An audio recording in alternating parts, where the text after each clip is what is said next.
the, how I say, literature on the history of how income distribution affects aggregate demand, my sense is this interacts with, as you talked about it, the backward causation, that if demand causes the activity and jobs and so forth, as opposed to the supply side causing everything.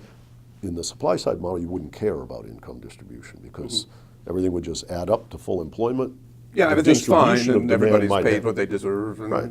And the distribution of demand, even if the top made everything, wouldn't really affect aggregate demand. Right, yeah. Because the savings would transmit into investment and Right. what have you. Yeah. But in your modeling framework, that Well, a distribution Keynesian of modeling income, framework. yeah, no, but I mean the one that you Yeah. put together in your book, that income distribution is very important to the resilience of aggregate demand. Yeah, there are a couple of things there that I think, again, come out of not, Keynes didn't say it himself, but it comes out of Keynesians, that there was a guy named Richard Goodwin who got in trouble with McCarthy in the 1940s. And Joseph McCarthy. with Joseph McCarthy, yes, Okay. yes, and I'm showing my age here.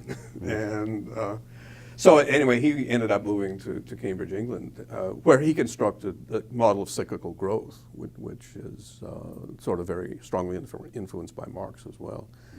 And basically what he argued is that there's a natural cycle or the way his argument has been extended is to argue that there's a natural cycle in the U.S. economy, which says that you come out of a slump, productivity tends to go up because firms don't hire immediately.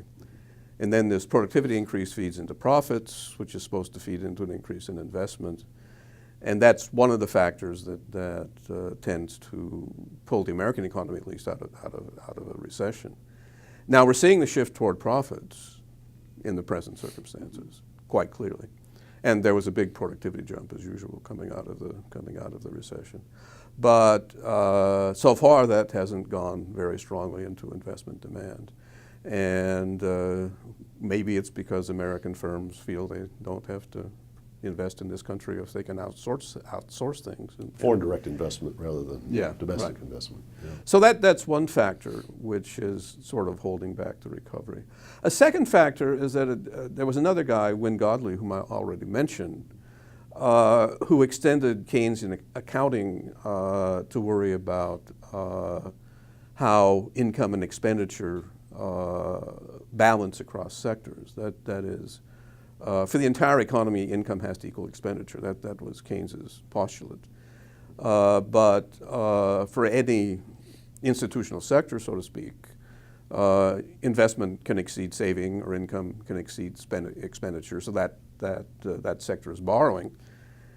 And another sector, its income can exceed its expenditure, and that sector is lending. Yeah, net savings in the business sector, but dis-savings in the household sector.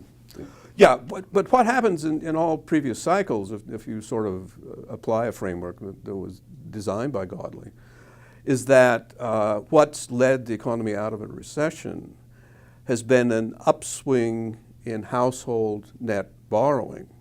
And essentially that net borrowing has gone into housing investment.